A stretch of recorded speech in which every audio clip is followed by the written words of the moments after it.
warahmatullahi wabarakatuh.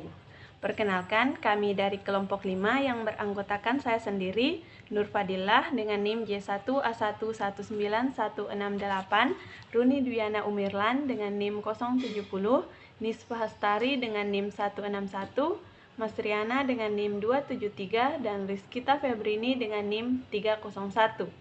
Baik, pada kesempatan kali ini saya akan membahas mengenai etika dan hukum pemberantasan penyakit menular. Dalam medis, penyakit menular atau penyakit infeksi adalah sebuah penyakit yang disebabkan oleh sebuah agen biologi seperti virus, bakteri, atau parasit, bukan disebabkan oleh faktor fisik seperti luka bakar dan trauma benturan. Penyakit ini bisa ditularkan atau menular kepada orang lain melalui media tertentu seperti udara yang dapat menularkan TBC dan influenza, tempat makan dan minum yang kurang bersih pencuciannya yang dapat menularkan hepatitis, tifoid atau tipes, jarum suntik dan transfusi darah yang dapat menularkan HIV/AIDS dan hepatitis. Baik, itu saja yang dapat saya sampaikan. Saya serahkan kepada teman kelompok saya untuk melanjutkan materi. Assalamualaikum warahmatullahi wabarakatuh. Perkenalkan, nama saya Rizkita Febrini Kasman Arifin dengan NIM J1A1 19301. Di sini saya sebagai pemateri kedua akan memaparkan materi mengenai jenis-jenis penyakit menular seksual. Penyakit menular seksual disebabkan oleh infeksi bakteri, virus, jamur, dan parasit. Yang pertama, sifilis atau biasa disebut raja singa, disebabkan oleh bakteri Treponema pallidum. Penyakit ini menimbulkan luka pada alat kelamin dan mulut. Melalui luka inilah penularan terjadi. Yang kedua, gonore atau kencing nanah disebabkan oleh bakteri Neisseria gonorrhoeae. Penyakit ini menyebabkan keluarnya cairan dari penis dan vagina dan rasa nyeri ketika buang air kecil. Yang ketiga, human papillomavirus disebabkan oleh virus dengan nama yang sama, yaitu virus HPV.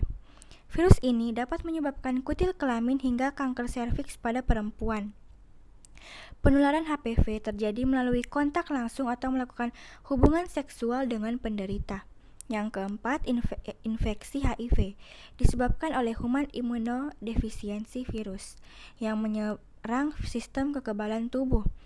Penyebaran virus ini dapat terjadi melalui hubungan seks tanpa pengaman, berbagai penggunaan alat suntik, transfusi darah, atau saat persalinan.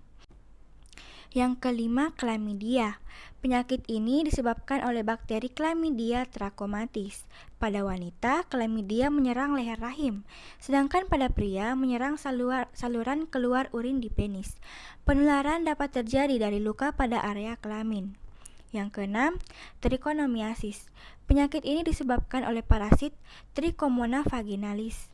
Penyakit trichomoniasis bisa menimbulkan keputihan pada wanita atau malah tidak menimbulkan gejala, sehingga seringkali seseorang secara tidak sadar menularkan penyakit ini ke pasangan seksualnya. Yang ketujuh, hepatitis B dan hepatitis C. Penyakit ini disebabkan oleh virus hepatitis dan dapat mengakibatkan gangguan hati, kronis, dan kanker hati. Virus ini ditemukan dalam darah atau cairan tubuh penderita. Selain melalui hubungan seksual, virus ini bisa menular melalui jarum suntik yang dipakai bersama dan transplantasi organ. Yang kedelapan, tinea crucis, disebabkan oleh jamur yang menyerang kulit di sekitar alat kelamin, paha bagian dalam, dan bokong. Tinea crucis ditandai dengan ruam merah yang terasa gatal pada kulit yang terinfeksi. Penularannya adalah melalui kontak langsung dengan penderita atau menyentuh benda yang telah terinfeksi. Yang kesembilan, herpes genital, disebabkan oleh infeksi virus. Virus ini bersifat tidak aktif atau bersembunyi di dalam tubuh tanpa menyebabkan gejala. Penyebarannya terjadi melalui kontak langsung dengan pasangan yang telah terinfeksi. Kesepuluh, kandidiasis. Penyakit ini disebabkan oleh jamur Candida. Kandidiasis ditandai dengan ruam atau lepuhan yang muncul pada kulit, terutama area lipatan kulit. Sama seperti infeksi menular seksual lainnya, penularan penyakit ini dapat terjadi melalui hubungan seksual dengan penderita. Dan yang terakhir, granuloma inguinale atau donovanosis adalah penyakit menular seksual yang disebabkan oleh infeksi bakteri Klebsiella granulomatis. Kondisi ini ditandai dengan munculnya benjolan dan luka di selangkangan, penis, anus, atau di skrotum. Baik, itulah tadi pemaparan materi dari saya. Selanjutnya saya serahkan kepada pemateri selanjutnya. Assalamualaikum warahmatullahi wabarakatuh. Perkenalkan, nama saya Runi Duyana Umirlan, NIM J1A11970. Di sini saya akan melanjutkan materi yang telah dibawakan oleh teman saya, yaitu aspek hukum penyakit menular dan penyakit menular seksual. Yang pertama, penyakit menular. Ada dua hal yang perlu disampaikan tentang aspek hukum penyakit menular. Satu, yang termasuk Undang-Undang Wabah Penyakit Menular. Dua, yang termasuk dalam penyakit hubungan seksual atau PHS, Sexually Transmitted Disease atau STD. Selanjutnya, Undang-Undang Wabah Penyakit Menular. Dahulu kita mengenal adanya Undang-Undang Wabah dan Penyakit Karantina yang telah ada sejak lama, bahkan sejak zaman kolonial Belanda. Sesudah kemerdekaan, ketentuan perundang-undangan tentang wabah diatur dalam Undang-Undang Nomor 6 Tahun 1962 tentang wabah dan Undang-Undang Nomor 7 Tahun 1968 tentang perubahan. Pasal 3 Undang-Undang Nomor 6 Tahun 1962 tentang wabah. Kedua undang-undang di atas perlu untuk menangkal mewabahnya beberapa penyakit tertentu yang ada pada permulaan dan pertengahan abad ke-20 sering sekali terjadi, yaitu wabah penyakit menular yang bersifat epidemi dan bahkan pandemi. Selanjutnya, penyakit menular seksual. Pada masa kini, penyakit menular seksual ini yang lebih sering dihadapi para dokter, terutama penyakit gonorea, sifilis, dan herpes genitalis. Bila pasien belum terikat dalam perkawinan, dalam pengobatan, tentu diharapkan pasien tidak memindahkan penyakit ini pada orang lain. Begitu pula bila kita mengetahui profesi pasien wanita tunasusila. Sekian dari saya. Wassalamualaikum warahmatullahi wabarakatuh. Assalamualaikum warahmatullahi wabarakatuh.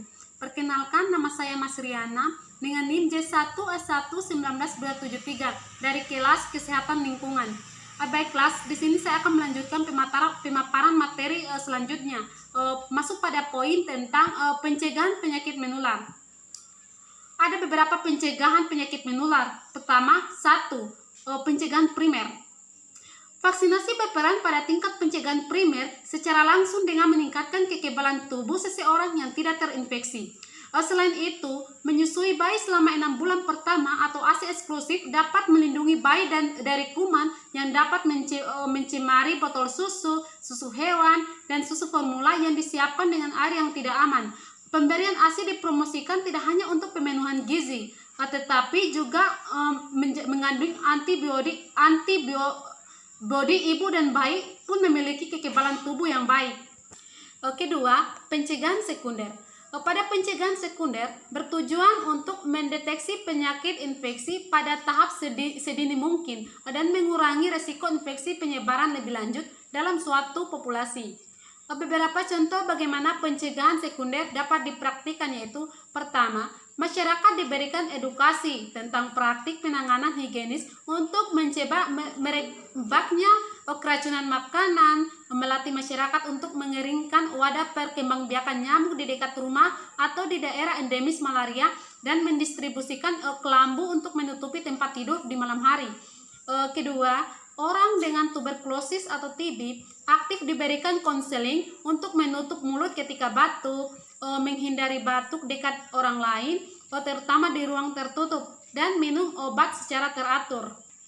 Ketiga, wanita hamil dengan HIV diberikan konseling tentang pentingnya menerima terapi antiretroviral untuk mengurangi resiko penularan virus ke bayi mereka. Keempat, orang dengan infeksi klamidia diberikan konseling tentang pantangan dan praktik seks yang lebih aman untuk menghindari penularan bakteri ke pasangan seksual. Ketiga itu pencegahan tersier. Perawatan medis dapat meningkatkan kualitas hidup bayi seseorang, namun dampak pada penyebaran penyakit menular terbatas. Sebagai contoh, terapi fisik yang mendukung rehabilitas anak-anak dengan polio paralitik berada di tingkat pencegahan tersier, yaitu mereka dapat mengurangi dampak kelumpuhan pada kualitas hidup anak, tetapi mereka tidak memiliki dampak apapun pada penyebaran virus polio di populasi tertentu. Pencegahan tersier berkontribusi terhadap kesehatan masyarakat dengan cara yang lebih luas, dengan mengurangi rasa sakit, kesusahan, dan ketidakmampuan yang dialami oleh individu serta masyarakat secara keseluruhan. Tentang pantangan dan praktik seks yang lebih aman untuk menghindari penularan bakteri ke pasangan seksual. Ketiga itu pencegahan tersier. Perawatan medis dapat meningkatkan kualitas hidup bayi seseorang, namun dampak pada penyebaran penyakit menular terbatas. Sebagai contoh, terapi fisik yang mendukung rehabilitas anak-anak dengan polio paralitik berada di tingkat pencegahan tersier, yaitu mereka dapat mengurangi dampak kelumpuhan pada kualitas hidup anak, tetapi mereka tidak memiliki dampak apapun pada penyebaran virus polio di populasi tertentu. Pencegahan tersier berkontribusi terhadap kesehatan masyarakat dengan cara yang lebih luas, dengan mengurangi rasa sakit, kesusahan, dan ketidakmampuan yang dialami oleh individu serta masyarakat secara keseluruhan. Baiklah, mungkin itu yang dapat saya sampaikan, dan terima kasih. Bismillahirrahmanirrahim. Baik, perkenalkan, nama saya Nispa Hastari dengan NIM J1A119161. Selanjutnya saya akan membawakan materi tentang upaya penanggulangan penyakit HIV/AIDS. Penularan dan penyebaran HIV/AIDS sangat berhubungan erat dengan perilaku beresiko. Oleh karena itu, penanggulangannya harus memperhatikan faktor-faktor yang berpengaruh terhadap perilaku tersebut. Perlu adanya program-program pencegahan HIV/AIDS yang efektif dan memiliki jangkauan layanan yang semakin luas, dan program-program seperti pengobatan, perawatan, dan dukungan yang komprehensif bagi ODA dan bagi ODHA dan untuk OHIDA untuk meningkatkan kualitas hidupnya.